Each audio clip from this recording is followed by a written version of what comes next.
네, 안녕하세요. 안녕하세요. 저희는 팀 또 만났네, 봤고요. 신수연입니다. 오늘은 지난 시간에 이어서 랭귀지 모델 2와 3로 준비를 해봤는데요. 먼저 제가 랭귀지 모델 2 설명해드리고 도영님이 이어서 3 설명해주시겠습니다. 목차는 다음과 같고 2에 해당하는 모델은 6개로 구성이 되어 있습니다. 먼저 MTDNN입니다. 제가 설명드릴 6개 모델을 이해하시기 위해서는 버트를 좀 아셔야 돼서 버트 구조 복습을 먼저 진행을 할 텐데요. 버트는 두 가지의 사전학습 태스크를 통해서 학습을 수행하는 모델로 마스크드 랭귀지 모델과 넥스트 센텐스 프레딕션 이 두 가지를 사전학습한 모델입니다. MLM 같은 경우는 양방향으로 마스킹된 토큰을 예측하는 것이고 NSP는 CLS 토큰을 통해서 코퍼스 내 두 개의 센텐스 간의 관계를 판별하는 태스크입니다. 그래서 버트의 구조를 보시면 이 부분은 프리즈가 되어 있고 이 위에를 사전학습 이후에 마지막 레이어 위쪽에 추가를 해서 태스크 스페시픽한 레이어를 추가를 해서 파인 튜닝을 하는 방식으로 태스크들을 수행하는 구조입니다. 그래서 MTDN에는 이런 버트 기반 버트 모델이 이 두 가지의 과업만을 가지고 사전학습을 했기 때문에 다른 태스크에는 좀 약하지 않나 하는 아이디어에서 출발을 한 것이고요. 그래서 프리트레이닝 된 모델에 멀티태스크 러닝을 결합한 모델입니다. 즉, MLM이나 NSP뿐만 아니라 더 많은 과업을 사전학습 단계에 통합한 모델이라고 봐주시면 됩니다. 그래서 이렇게 여러 태스크를 동시에 학습하기 때문에 레귤러라이제이션에 효과적이고 특정 태스크에 대한 오버피팅을 막아준다는 장점이 있습니다. 그래서 MTDNN 구조를 이렇게 크게 보시면 이 아랫부분은 태스크와 관계없이 모두 학습하는 쉐어드 레이어로 구성이 되어 있고 그 위에 이제 새로운 태스크가 이렇게 오게 되면 레이어를 추가로 해서 학습을 하는 태스크 스페시픽 레이어로 구성되어 있습니다. 이 MTDNN에서 추가한 네 가지 태스크 스페시픽한 그 과업들은 이렇게 네 가지가 있는데 싱글 센텐스 클래시피케이션, 페어와이즈 텍스트 클래시피케이션, 텍스트 시밀러리티 리그레션 그리고 랭킹 태스크가 있습니다. 그래서 MTDNN은 이렇게 여러 가지 과업을 더 추가를 해서 학습을 했기 때문에 기존의 버트 대비해서 학습 데이터가 적을 때에도 성능 향상이 있다고 말하고 있습니다. 즉, 하나의 태스크 데이터가 적더라도 다른 태스크에서 배운 일반적인 언어 지식과 패턴을 활용할 수 있기 때문에 이 버트 대비해서 성능이 이 데이터가 적을 경우에도 좋게 나오는 것을 확인하실 수 있습니다. 이는 태스크 간의 파지티브 트랜스퍼가 일어나면서 데이터 부족을 보완해주는 효과라고 볼 수 있습니다. 다음으로는 마스인데요. 마스는 마스도 역시 이제 버트의 특정한 약점을 얘기를 하면서 발전한 모델인데 버트 같은 경우는 인코더를 사용하는 모델로 랭귀지 언더스탠딩에는 특화가 되어 있지만 제너레이션에는 취약하다고 말하고 있습니다. 그래서 인코더만 사용하는 것이 아니라 인코더와 디코더를 함께 프리트레이닝을 시켜서 자연어를 생성하는 태스크에도 성능이 잘 나오도록 개발한 모델이 마스입니다. 자연어 생성 태스크를 위한 사전 훈련 방법이라고 봐주시면 되는데 인코더 온리 구조인 버트는 텍스트 이해를 위해서 인코더를 프리트레이닝하고 디코더 온리 구조인 GPT는 언어의 생성을 위해서 디코더를 프리트레이닝하게 되는데 이런 인코더와 디코더의 장점을 결합해서 함께 학습하자는 것이 마스의 아이디어입니다. 구체적으로 살펴보면 이 인코더와 디코더로 구성이 되어 있고 인코더에 랜덤하게 연속적인 마스킹을 부여를 하게 됩니다. 그럼 이제 이 디코더에서 마스킹된 토큰을 이렇게 예측하는 모습을 하고 있는데요. 여기서 차이점은 인코더와 디코더의 이 인풋 토큰들을 다르게 함으로써 디코더가 인코더의 그 컨텍스트 레프리젠테이션에 더 의존을 하도록 합니다. 즉, 디코더가 원래 GPT 같은 구조에서는 앞에 생성된 토큰들을 기반으로 해서 다음 토큰을 예측하는 그런 방식인데, 이 마스에서는 이 부분을 마스킹함으로써 이 앞에 토큰들에 의존을 하는 것이 아니라 인코더에서 생성된 그 컨텍스트 표현을 기반으로 예측을 하도록 하는 구조입니다. 네, 그래서 마스의 그 실험 결과를 보시면 unsupervised NMT 태스크에서 다른 번역 모델들보다 우수한 성능을 보였다고 하면서 랭귀지 제너레이션에도 우수한 성능을 보였음을 알 수 있습니다. 또 뿐만 아니라 바이링규얼 데이터셋의 샘플 크기가 10K, 100K, 1밀리언인 경우에 대해서도 성능을 측정을 해보았는데요. 이 그래프를 보시면 마스가 이 베이스라인 모델 대비해서 뛰어난 성능을 보이는 것을 알 수 있고, 특히 샘플의 크기가 작을수록 베이스라인과의 성능 차이가 많이 난다고 얘기하고 있습니다. 또 그 다음 실험에서는 K값의 변화에 따른 스코어를 측정했는데요. 여기서 K값은 그 마스킹한 토큰의 퍼센트라고 보시면 되는데, 이 K값이 마스크의 50%인 구간에서 가장 좋은 성능을 보이는 것을 알 수 있습니다. 다음 모델은 유니LM입니다. 유니LM 또한 버트의 단점을 얘기를 하면서 나온 모델인데요. 엘모나 버트나 GPT와 같은 기존의 모델들이 한 가지 방식의 프리트레인만 사용해서 특정 태스크에는 취약하다는 단점을 지적하고 있습니다.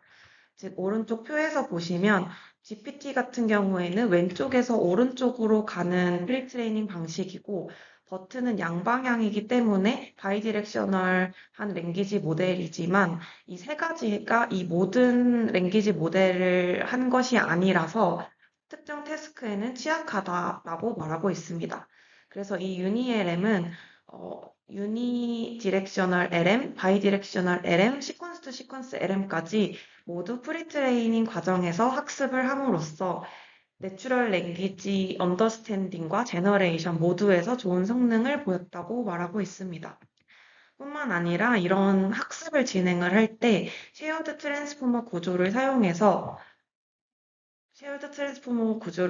파라미터 쉐어링을 하도록 했고, 그래서 효율성도 향상했다고 말하고 있습니다. 유니LM의 구조를 보시면 다음과 같이 되어 있는데요. 이렇게 맨 위에 나와 있는 부분이 바이디렉셔널 LM이고, 두 번째가 유니디렉셔널 LM으로 left to right일 수도 있고, right to left일 수도 있는데, 이 그림에서는 left to right LM이라고 생각해 주시면 됩니다. 그 다음 시퀀스 투 시퀀스 LM이 이 세 번째 그림인데요. 바이디렉셔널 LM은 앞에서 말씀드렸던 것처럼 버트와 동일하게 양방향 토큰 정보를 사용하는 것이고, 유니디렉셔널 LM은 한 방향이기 때문에 이 마스크 토큰을 예측하기 위해서 한쪽 정보만 사용이 되어서 이렇게 이쪽이 마스킹되어 있는 것을 보실 수 있습니다.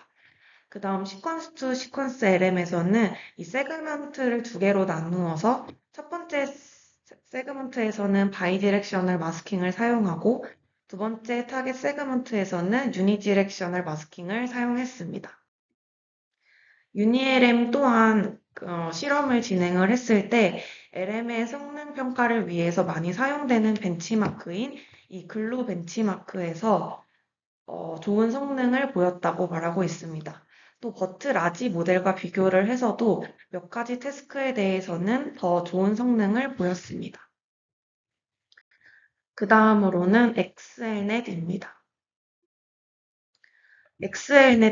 엑스엘넷은 오토 리그레시브 기반의 언어 모델인 엘모나 GPT, 그리고 오토 인코더 기반의 언어 모델인 버트, 이 두 가지 모델의 한계점을 얘기하면서 이 둘을 모두 사용했다는 모델인데요. 먼저 오토 리그레시브 기반의 언어 모델, 예를 들면 엘모나 GPT 같은 경우에는 한 방향의 정보만 이용해서 학습을 수행하기 때문에 양방향 문맥에 대한 이해가 불가능하다는 단점이 있습니다. 반면에 오토 인코더 기반의 언어 모델, 예를 들면 버트 같은 경우에는 마스크 토큰이 독립적으로 예측되기 때문에 토큰 사이의 디펜던시 학습이 불가능하다는 단점이 있습니다. 또 마스크 토큰은 프리트레이닝 단계에서만 사용이 되고 파인 튜닝 단계에서는 사용이 되지 않는 토큰이기 때문에 프리트레이닝과 파인 튜닝 시에 불일치가 발생한다는 단점이 있습니다. 그래서 엑스엘넷은 이 오토리그레시브 모델의 장점을 유지하면서도 또 바이디렉셔널한 컨텍스트를 이해할 수 있도록 퍼뮤테이션 학습을 도입한 모델입니다. 퍼뮤테이션 랭귀지 모델링이란 토큰을 랜덤으로 셔플한 뒤에 그 뒤바뀐 순서로 언어 모델을 학습하는 방법입니다. 이렇게 퍼뮤테이션 방식으로 예측을 수행하면 문장 전체의 문맥을 살필 수가 있고 예측해야 할 단어를 제외하고는 모든 문장의 부분 집합 전부를 학습할 수 있기 때문에 양방향 컨텍스트를 이해할 수 있다는 장점이 있습니다. 여기서 사용한 수식을 보시면 우선 그 퍼뮤테이션을 진행한 여러 집합들 중에서 Z번째 퍼뮤테이션에 T-1 시점까지의 토큰이 주어졌을 때에 그 T번째 시점에서 토큰이 등장할 확률의 로그 확률을 계산을 하고 이를 오토리그레시브 방식으로 계산한 값을 산출해서 가능한 모든 퍼뮤테이션 조합에 대해서 기대값을 최대화하는 수식을 사용하고 있습니다. 이 앞선 퍼뮤테이션 랭귀지 모델링을 이용을 하면 예를 들어서 인풋 시퀀스가 오늘 날씨 정말 좋다의 4가지 토큰으로 구성되어 있을 때 이 인덱스를 퍼뮤테이션을 진행을 하면 인덱스가 1, 2, 3, 4, 1, 3, 2, 4 이런 식으로 24개의 퍼뮤테이션 집합이 나오게 되는데 이 24개의 퍼뮤테이션 집합에 대해서 모두 학습하는 방식을 얘기하는 것이 퍼뮤테이션 랭귀지 모델링입니다. 그런데 이렇게 퍼뮤테이션 랭귀지 모델링을 그대로 사용하게 되면 예를 들어서 토큰의 인덱스가 2, 3, 1, 4인 경우에는 날씨, 정말이라는 2가지 토큰을 보고 오늘을 예측을 하게 되고 그다음에 2, 3, 4일인 경우에도 날씨, 정말을 주어진 상태에서 좋다라는 예측을 하게 되는 똑같은 레프레젠테이션이 발생을 하게 됩니다. 즉, 결과적으로는 같은 레프레젠테이션을 이용해서 오늘과 좋다를 예측해야 하는 문제가 발생해서 이를 개선할 필요가 있습니다. 그렇게 해서 고안한 방법이 타겟 포지션 어웨어 레프레젠테이션인데요. 이는 컨텍스트 토큰의 정보들뿐만 아니라 타겟 인덱스의 포지션 정보까지 함께 활용하자라는 아이디어입니다. 즉, 기본적인 트랜스포머에서는 타겟 인덱스 이전의 컨텍스트 토큰에만 의존을 하지만 엑셀넷에서는 이런 그 컨텍스트 토큰뿐만 아니라 그 타겟 포지션인 ZT를 추가적으로 입력을 받는 레프레젠테이션을 사용합니다. 그래서 이 앞선 그 레프레젠테이션을 하기 위해서는 이 2가지를 동시에 고려할 수 있는 G세타라는 것을 구성을 해야 하는데요. 다시 한번 말씀드리면 G세타는 특정 시점 T에서 T 시점 이전의 컨텍스트와 타겟 포지션 정보를 이용을 해야 하고 또 특정 시점 T 이후의 예측을 위해서 T 시점의 컨텍스트를 알아야 합니다. 그런데 스탠다드 트랜스포머는 각 레이어에서 한 토큰당 하나의 리프레젠테이션을 갖는 구조이기 때문에 이를 개선해서 2가지 히든 리프레젠테이션을 사용한 투스트림 어텐션 구조를 제안하고 있습니다. 여기서 말하는 투스트림 어텐션 구조는 커리 리프레젠테이션과 컨텐트 리프레젠테이션으로 구성이 되어 있습니다. 구체적으로 모델을 보시면 이 A 부분이 컨텐트 스트림이고 B 부분이 커리 스트림인데 컨텐트 스트림에서는 현재까지의 컨텍스트를 요약하고 자기 자신까지 포함을 해서 어텐션을 계산을 하게 됩니다. 2번째로 B에서 나오는 그림처럼 커리 스트림에서는 타겟 토큰을 예측을 하는데 자기 자신은 마스킹하고 과거 컨텍스트만 가지고 업데이트하는 부분입니다. 그래서 이 2가지 구조의 스트림을 병렬로 계산한 방식이 C 부분이고 이 부분이 이 논문에서 제안하는 투 스트림 셀프 어텐션입니다. 엑셀넷에서 추가로 사용한 것이 있는데, 하나는 파셜 프레딕션입니다. 이 퍼뮤테이션으로 모든 시퀀스를 다 학습하면 학습 시 수렴이 너무 느리기 때문에 모든 시퀀스가 아니라 특정 시점 이후의 시퀀스만 학습을 하는 파셜 프레딕션 방법을 사용을 했고, 또 학습 과정에서 트랜스포머 XL의 두 가지 중요한 기술을 프리트레이닝 프레임워크에 포함시켰습니다. 첫 번째는 렐러티브 포지셔널 인코딩입니다. 이는 트랜스포머에서 그 앱솔루트 포지셔널 인코딩이라고 하는 정해진 위치에 대한 포지션을 표현하는 인코딩을 사용하는 대신에 두 토큰 간의 상대적 거리를 기반으로 포지션 정보를 주는 방법입니다. 두 번째로는 세그먼트 리커런스 메커니즘인데, 기존 트랜스포머에서는 매우 긴 문장을 학습하기 위해서 잘라서 학습을 하게 되는데, 그러면 컨텍스트가 끊기는 문제가 있어서 이 엑스엔넷에서는 이전 세그먼트의 히든 스테이트를 기억해서 다음 세그먼트 학습 시 이어서 사용을 함으로써 긴 문서에서도 끊임없이 문맥 정보를 이어나갈 수 있도록 했습니다. 그래서 엑스엔넷에 대한 실험 결과를 보시면 버트와 최대한 동일한 설정으로 실험을 했다고 하고 모든 데이터셋에서 버트 대비해서 향상된 성능을 나타냈습니다. 다음으로는 로버타입니다. 로버타는 버트 모델은 훌륭한 모델이지만 학습을 부족하게 했기 때문에 아직 그 능력이 충분하지 않다고 말하면서 버트를 그 기본 구조로 그대로 두고 하이퍼 파라미터 튜닝과 학습 데이터 크기를 증가시키는 것만으로도 더 좋은 성능을 낼 수 있다라는 아이디어에서 나온 논문입니다.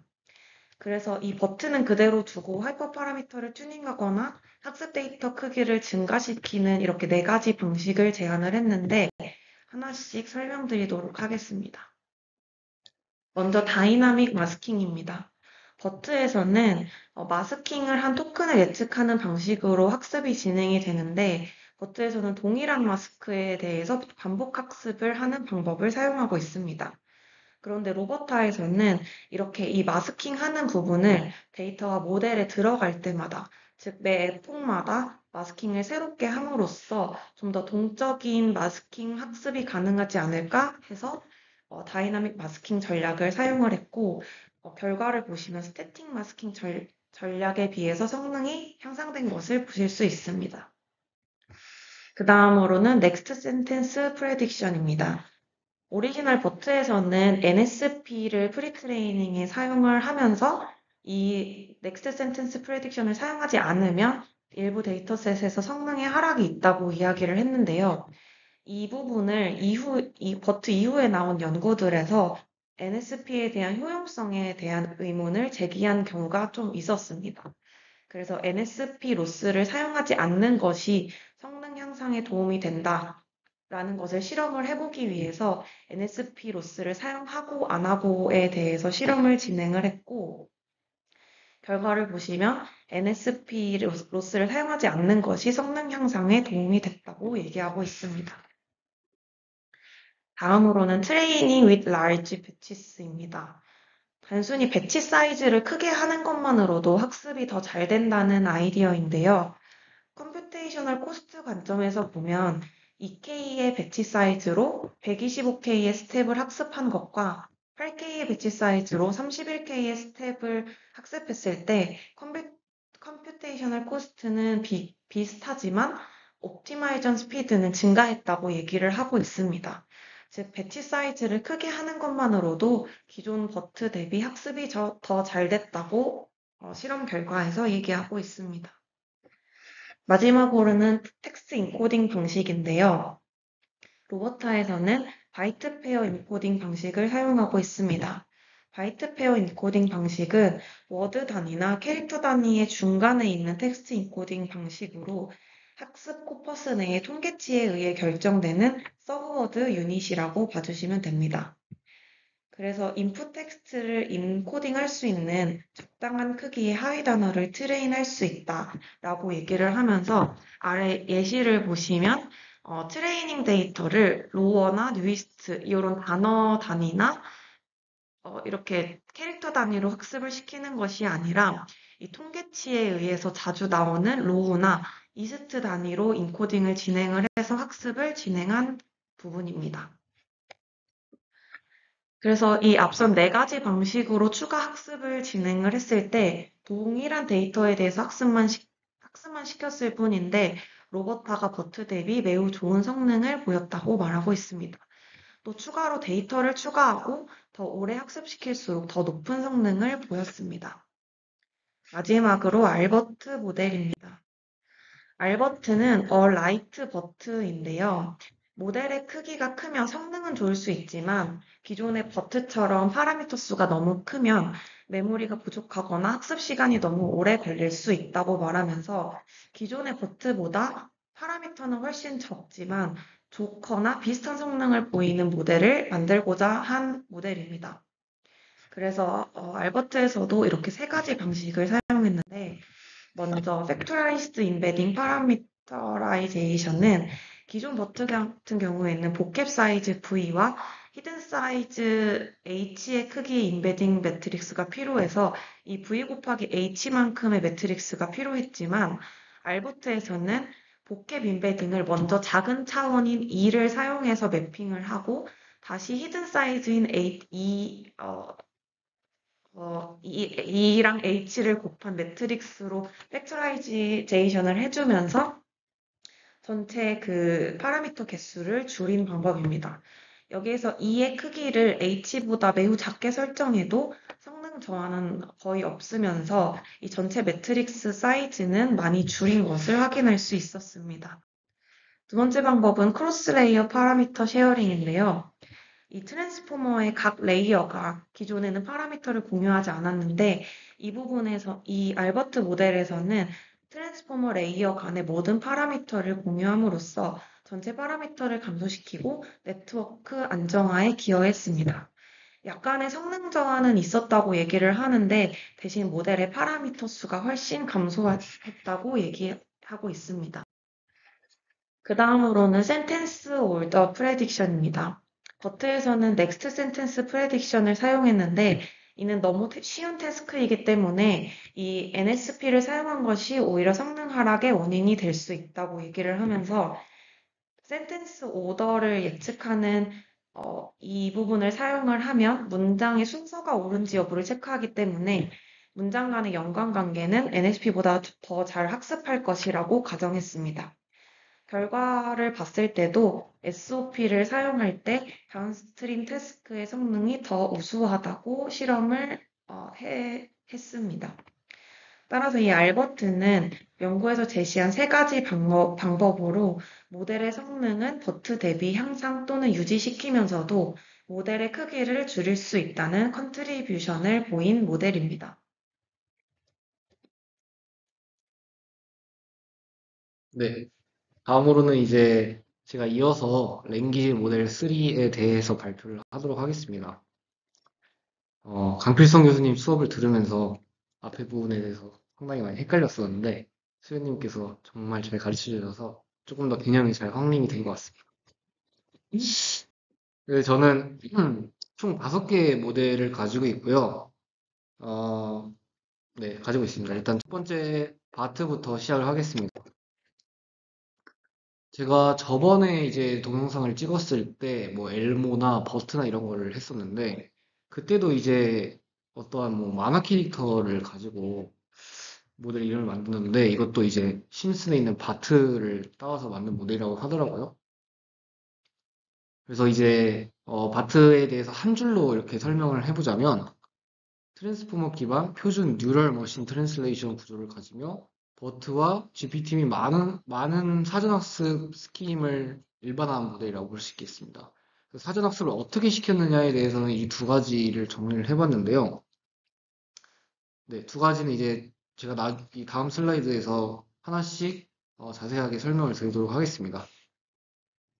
어, 우리가 모두 알다시피 버트는 트랜스포머의 인코더, 디코더 중에서 인코더 구조만을 사용을 하였고 GPT는 디코더 구조만을 사용을 하였습니다. 그래서 인코더 구조를 사용한 버트는 NLU, 그러니까 내추럴 랭귀지를 이해하고 해석하는데 이런데 그 장점이 있었고 GPT 같은 경우는 디코더를 해가지고 생성을 하는 것에 특화를 돼 있었습니다. 그래서 바트 같은 경우에는 어,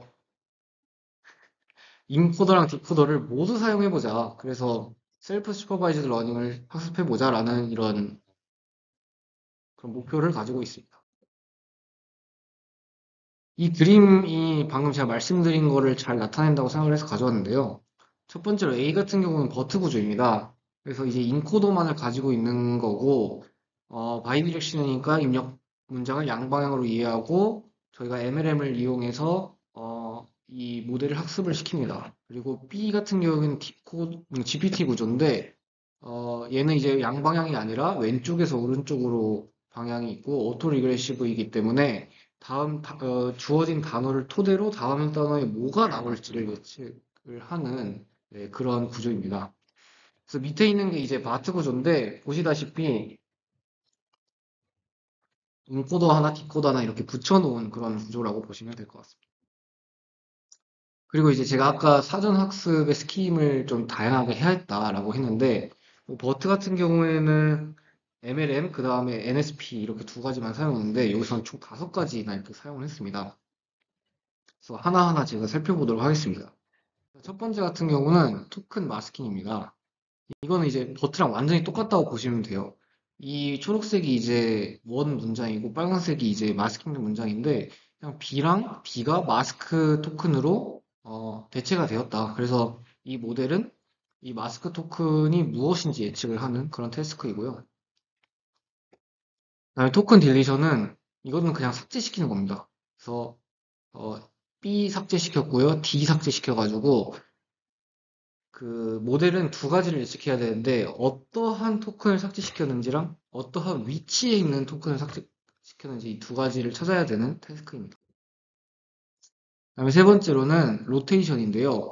어, 이 설명을 보면은 되게 좀 거창한데 사실 이렇게 문장을 이렇게 돌린 겁니다. 그러니까 이렇게 오른쪽으로 싹 밀은 거예요. 그래서 여기 보시면 A, B, C, D인데 여기도 A, B 돌려서 C, D 이런 식으로 해서 원래 순서를 복원을 하는 그런 태스크를 진행을 하고 있고 두 번째는 태스크 인 필링이라는 건데요. 저희는 이제 토큰 마스킹에서 토큰 하나당 마스크 토큰 하나를 매칭시켰잖아요. 근데 이거는 스팬 랭스를 통해서 토큰 두 개를 마스크 토큰 하나로 할 수도 있고 토큰 세 개를 마스크 토큰 하나로 할 수 있는 거예요. 그래서 여기는 원래 A, B, C가 있어야 되는데 B, C가 뭉쳐져 가지고 하나의 마스크 토큰이 됐고 그다음에 어 근데 이제 스팬 랭스가 0일 수도 있습니다. 그래서 그냥 마스크 토큰을 사라진 건 없는데 그냥 추가시켜 놓는 그런 어 태스크라고 보시면 됩니다. 마지막으로는 퍼뮤테이션이라는 단어에서 아시다시피 그냥 무작위로 랜덤하게 섞어서 모델은 원래 문장이 무엇인지에 대해서 복원을 하는 그런 태스크입니다. 그래서 이렇게 다섯 개의 태스크로 학습을 시켰고, 그래서 이제 바트의 장점이 뭐냐라고 했을 때 다양한 많은 태스크를 진행을 할 수 있다. 그래서 첫 번째로는 저희가 알다시피 클래시피케이션 하는 태스크, 그 다음에 두 번째로는 시퀀스 클래시피케이션, 두 번째는 토큰 클래시피케이션, 세 번째로는 시퀀스 제너레이션, 디코더 구조를 가지고 있기 때문이죠. 네 번째는 머신 트랜슬레이션입니다. 왜냐하면 트랜스포머가 애초에 트랜슬레이션을 위해서 생성된 구조다 보니까 머신 트랜슬레이션을 할 수 있고 여기서 조금 주목할 만한 점이 이게 이제 트랜슬레이션 관련된 건데 원래는 바트가 이 두 개거든요. 근데 인코딩을 하는 부분을 새로운 인코더를 하나 도입해가지고 교체를 하였다 이렇게 보시면 될 것 같습니다. 그래서 허깅 페이스의 NLP 그 모델을 보면은 상당히 뭐 바트 398만 회? 398만? 엄청나게 많은. 여기도 있고요. 바트. 네, 엄청나게 많이 쓸 수 있다. 이거는 제가 서머라이제이션만 이렇게 캡처를 해본 건데, 서머라이제이션뿐만 아니라 뭐, q 이라든지 다양한 태스크에서 바트가 엄청 많이 쓰이고 있고, 두 번째로는 T5입니다. T5의 논문을 이렇게 제목이 이게 T가 5개 들어가서 T5인데 이 논문의 제목을 좀 집중해야 될 필요가 있을 것 같아요. 처음에 이제 트랜스퍼 러닝입니다. 저희가 지금 아시다시피 저희가 예를 들어서 뭐 클래시피케이션을 한다. 그러면 클래시피케이션에 애초에 특화된 모델을 만드는 게 아니라 뭐 버트나 뭐 말씀드렸던 바트처럼 프리트레인된 모델을 하나 만들고 그 다음에 트랜스퍼 러닝을 시켜서 그 태스크의 마지막에 이제 파인 튜닝을 하는 것이 훨씬 더 좋은 성능을 나타낸다는 걸 저희가 알고 있잖아요. 그래서 T5는 트랜스퍼 러닝과 관련이 돼 있다. 그리고 이 논문이 조금 다른 모델 논문들과는 다르게 이 제목에서 보시다시피 Exploring the Limits라는 것처럼 엄청나게 다양한 실험을 해요. 그래서 그 실험을 하는 약간 그런 논문입니다. 그리고 이제 두 번째로 집중해야 될 게 텍스트인데, 네, 이렇게 여기가 인풋이고 아웃풋인데 이걸 모두 다 텍스트랑 텍스트의 관계로 할 수 있다. 그러면 이거의 장점이 뭐냐면 하나의 T5 모델은 동일한 모델이고요. 동일한 손실함수를 쓰고요. 동일한 하이퍼 파라미터를 쓰기 때문에 하나의 모델로 엄청나게 다양한 태스크를 할 수 있다. 텍스트와 텍스트라고 생각을 한다면. 그래서 이제 이 두 가지의 어, 두 가지의 큰 그거를 생각을 하시면 될 것 같습니다. D5의 구조를 먼저 말씀드리자면 첫 번째는 레이어 노멀라이제이션을 먼저 하고 난 뒤에 그 다음에 스키 커넥션을 적용해요. 그래서 그 스키 커넥션을 적용하고 레이어 노멀라이제이션을 하면은 이 그레디언트가 너무 줄어들어서 이제 이게 학습을 할수록 줄어든다는 게 있는데 이거는 하고 더하기 때문에 그레디언트 베니싱 문제가 조금 해결될 수 있다. 이렇게 말씀드릴 수 있을 것 같고 두 번째는 아까 수현님께서 설명해 주셨는데 저희가 버트에서 처음 쓰였던 그 앱솔루트 포지션 인베딩이 아니라 상대적인 포지션 인베딩을 사용을 합니다. 그리고 학습은 또 어떻게 시키냐면 아까 그 바트에서 텍스트 인필링과 비슷하다고 보시면 돼요. 여기서도 for inviting을 하나의 토큰으로 마스크했거든요. 그래서 스팬에 맞게 토큰을 마스킹 할 수 있고 그 다음에 이거는 뭐 약간 사소할 수 있지만 마지막에 마스킹 토큰을 하나 이렇게 붙여주는 여기 있네요. 네. 여기 이것도 이제 이런 방식을 사용을 했고 그 다음에 이제 C4라는 데이터셋을 활용을 했는데 C4는 이러한 뜻을 가지고 있고 GPT-3에서 학습이 되었던 이런 데이터셋에서 이런 클리닝을 좀 한 거예요. 예를 들어서 뭐 쓸모가 없는 문장을 제거한다든지 중복되는 문장이 있으면 하나만 살리는든지 이런 좀 클리닝 과정을 거친 데이터셋이라고 보시면 될 것 같습니다. 그리고 이게 약간 조금 T5의 특징인데 이렇게 이 콜라 센텐스가 이 센텐스가 맞는지 안 맞는지 억셉터블한지 할 수 없는지를 판단하는 그런 태스크거든요. 그래서 이 인풋이 어떠한 태스크를 해야 되는지를 무조건 적었어야 됩니다. 이렇게 태스크 스페시픽 프리픽스라고 하는 어떤 전치사 비슷한 거를 무조건 이 인풋 문장에다 적어줘서 이걸 이제 셀프 어텐션 구조인데 이거는 이제 모든 그 인풋이랑 아웃풋이 서로 셀프 어텐션이 되는 게 아니라 이렇게 프리픽스가 있으면 이렇게 좀 활용적으로 쓸 수 있다 이런 걸 나타낼 수 있습니다. 그래서 아까 말씀드렸다시피 익스플로링 더 리미츠다 보니까 엄청나게 다양한 실험을 하는데 여기서 보시다시피 뭐 얼마나 오염을 시킬 것인가 뭐 스팬 랭스는 어떻게 할 것인가 전략은 어떻게 할 것인가 이런 걸 다 해봐서 가장 좋은 거를 어, 이렇게 접목시킨 것이 T5다라고 보시면 될 것 같습니다. 여기도 일단 허깅 페이스에 보시면 이거 이제 텍스트 투 텍스트 제너레이션인데 T5, T5, 뭐 T5 그래서 아직까지도 엄청나게 많이 쓰이고 있는 모델이다 이렇게 보시면 될 것 같아요. 세 번째로는 디스틸 버튼입니다. 혹시 지식 증명에 대해서 들어보셨나요? 네, 들어봤습니다. 이게 처음에 제가 기억이 나는 게 딥시크가 처음 딱 왔을 때 1월이었나 2월이었나 뉴스에서 막 엄청나게 난리였었거든요. 이게 원래 있던 챗GPT의 그거를 증류했다. 지금 그 기사에서 보시는 것처럼 뭐 어, 오픈 AI가 뭐 고발을 했다, 막 이런 식의 것도, 전 그때 이제 지식증유라는 개념을 처음 접했거든요. 그래서 증류라는 게 사실 저희가 화학에서 쓰잖아요. 어떠한 혼합물이 있을 때, 뭐 끓는 점이 다르다 하면은 그 끓는 점이 다른 거를 통해서 증류를 해서 내가 원하는 액체만 이렇게 쑥 빼오는 그런 거를 이제 증류라고 하는데, 지식을 중요한다는 것은 어떠한 큰 베이스 티처 모델에서 내가 원하는 지식을 쏙쏙 빼온다. 이런 거를 이제 지식 증류라고 할 수 있을 것 같습니다. 조금만 더 구체적으로 설명을 드리자면, 이게 이제 복잡한 모델이고요. 이게 스튜던트 모델인데, 여기서 이제 지식을 증류한다는 것, 전이한다는 거라고 볼 수 있겠고, 스튜던트 모델은, 실용적이고, 이게 티처 모델이니까 되게, 데이터를 많이 잡아먹고, 메모리가 큰데, 스튜던트 모델은 필요한 것만 고르기 때문에 메모리가 작다라는 장점이 있습니다. 그래서 이제, 아직 그 지식 증류에 대해서 조금만 더 설명을 드리자면, 이거는 이제 저희가, 어, 예를 들어서 타코 was okay. 나 타코 괜찮았다. 라는 단어가 있으면, 가장 이제 큰 축을 차지하는 건 그 소스라는 뜻이요. 이게 이제 원핫 인코딩, 저희가 흔히 하는 1 아니면 0으로 되는 거고요.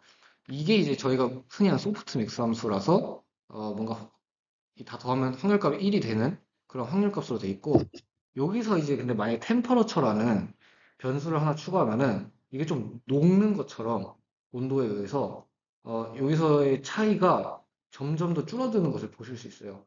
그래서 이 템퍼러처를 이용해서 어떻게 스튜던트를 효율적으로 가르칠 수 있을 것인가에 대해서 연구 조금 더 구체적으로 설명드리자면,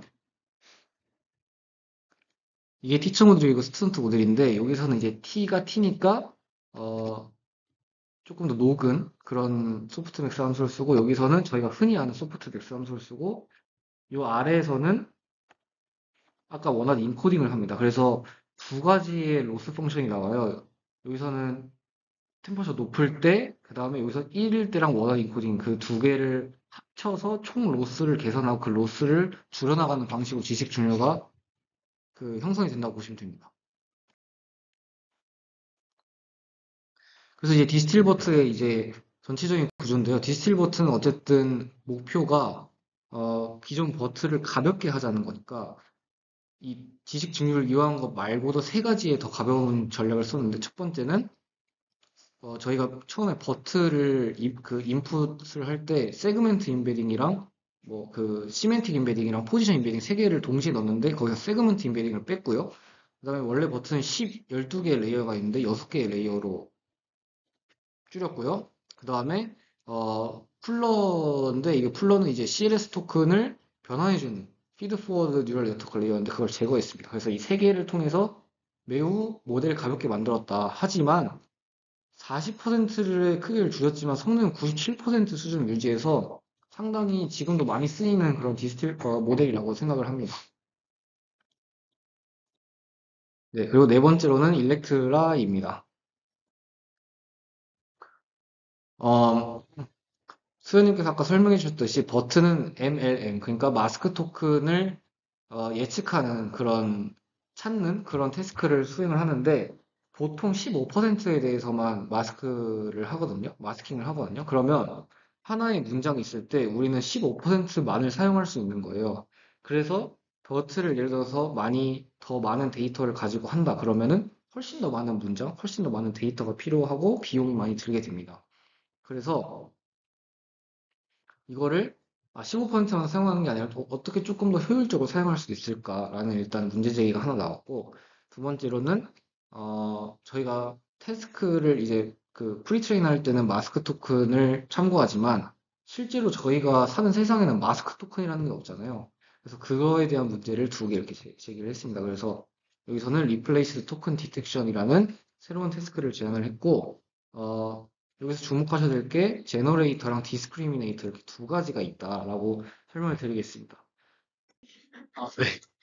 어, 녹음 문제로 인해서 좀 장소를 옮겨봤습니다. 그래서 일단 말씀드렸던 것처럼 제너레이터랑 디스크리미네이터 이렇게 두 가지가 있습니다. 일단은 무조건 왼쪽에서 오른쪽으로 간다라는 걸 말씀드리고 싶고, 제너레이터를 거친 다음에 그 다음에 디스크리미네이터로 가는 구조다라는 것을 말씀드립니다. 일단 이 두 가지는 무조건 다 인코더 구조로 이루어져 있고요. 천천히 말씀을 드리자면 제너레이터는 버트와 완전히 똑같습니다. 똑같이 MLM을 사용하고요. 이, 더, 이 원본 문장을 마스크된 토큰으로 교체하고 그거에서 원래 본 문장이 무엇인지를 맞추는 그런 제너레이터의 역할이고요. 근데 이제 제너레이터가 100% 원래 문장을 잘 맞출 수가 없습니다. 예를 들어서 여기서는 cooked인데 여기서는 ate잖아요. 그리고 디스크리미네이터는 이 제너레이터가 어떻게 보면 조금 노이즈를 껴놓은 문장을 이게 실제 오리지널이든지 아니면 리플레이스 된 건지를 이진 분류 문제를 푸는 그런 구조를 가지고 있다고 보시면 될 것 같습니다. 네, 아까 말씀드린 것과 같이 제너레이터는 버트 ML과 아주 똑같고요. 그다음에 디스크리미네이터는 어, 오리지널인지 리플레이스인지를 어, 분류하는 이진 분류 그런 인코더라고 보시면 될 것 같습니다. 여기서 적힌 게 이제 각 제너레이터 디스크리미네이터의 로스 펑션이거든요. 그래서 이 로스 펑션을 람다를 가지고 이렇게 묶어가지고 최종 전체 로스 펑션을 계산을 한다. 이렇게 보시면 될 것 같습니다. 그래서 이 사진에서 보이시다시피 한 장의 GPU로 4일간 학습한 모델을 통해 30배 이상 학습 시간이 더 긴 GPT를 능가했다. 그다음에 뭐 로버트랑 엑셀넷이랑 비교할 경우 학습에 소요되는 시간 4분의 1 이하로 감소했다. 라는 거를 말씀드립니다. 자, 마지막으로 디버타입니다. 디버타는 여기서 또 이제 그 논문의 그 제목을 좀 말씀드리자면 disentangled라는 거거든요. 저는 이 단어를 어, 살면서 처음 봤습니다. 사실 이 디버타에서 처음 봤는데 disentangled라는 이제 단어는 풀다라는 겁니다. 그래서 뭘 푸냐라고 했을 때 다양성을 설명할 레이턴트 요소들을 분리해가지고 표현해서 조금 더 해석력을 높인다라고 보시면 될 것 같고 지금 이거는 처음에 제가 버트 설명할 때였거든요. 아까 제가 말씀드린 것처럼 토큰 인베딩한 거, 세그먼트 인베딩한 거, 포지션 인베딩한 거를 그냥 다 합칩니다. 하나로. 근데 디버타는 이걸 합치지 않고 이렇게 그 어텐션 웨이트를 다르게 함으로써 릴레이트 포지션에 기반한 뭐 행렬을 만든다. 그래서 이것보다 훨씬 더 많은 정보를 담을 수 있게 하는 디스탱글드 어텐션이 하나 있고요. 그다음에 두 번째는 디코더의 구조를 바꾸는데 디코더의 구조는 어떻게 바꾸는지는 제가 다음 슬라이드에서 나중 슬라이드에서 천천히 설명드리도록 하겠습니다. 이게 이제 그 디스탱글드 어텐션의 이제 식이거든요. 자, 여기서 이제 A, B, C 이렇게 세 개의 항으로 구성되어 있는데 A는 컨텐츠 투 컨텐츠 그냥 그 한마디로 그냥 인베딩 값과 뭐야 네, 그 시밀러리티 인베딩 시밀러리티 값이라고 보시면 되고 B는 컨텐츠 투 포지션 커리 컨텐츠 I와 컨텐츠 I로부터 키 컨텐츠 J의 상대적 위치를 고려한 어텐션 포지션 투 컨텐츠 J로부터 커리 컨텐츠 I의 상대적 위치와 키 컨텐츠 J를 고려한 어텐션입니다. 수현님 혹시 이거 무슨 뜻인지 이해가 되시나요? 저는 하나도 안 될 것 같아요. 어렵네요. 네. 그래서 제가 조금 예시를 들어서 설명을 해보겠습니다. 이건 이제 아까 제가 설명한 그 문장이고요. 조금 쉽게 풀어서 쓴 문장입니다. I번째 토큰 의미 관점에서 J번과의 거리는 중요한가? J번 토큰의 의미가 I번 토큰과의 상대적 위치에 따라 어떻게 해석되어야 할까? 이것도 솔직히 저는 이해가 잘 안 돼서 예시 문장을 하나 들고 왔습니다. The dog ran quickly라는 문장이 있다고 치면 컨텐츠 투 포지션은 어, 이 덕의 관점에서 J번과의 거리가 중요한가? 만약에 이 렌이라는 거리가 가까우면 당연히 그 중요해지죠. 그러니까 저희가 이제 보통 직관적으로 생각했을 때 어떠한 문장에서 그 단어 사이의 거리가 가까우면 당연히 그 단어는 어, 중요한 관계를 가지고 있을 수 있습니다. 그래서 그거를 나타내는 게 컨텐츠 투 포지션이고, 포지션 투 컨텐츠는 렌이라는 단어가 있을 때 앞 단어와 어떤 위치에 관계에 놓여있는지 고려를 해야 된다. 예를 들어서 렌이라는 단어가 앞에 덕이 있잖아요. 그래서 덕이라는 단어가 내 앞에 위치함으로써 누가 달렸는지를 나타낸다.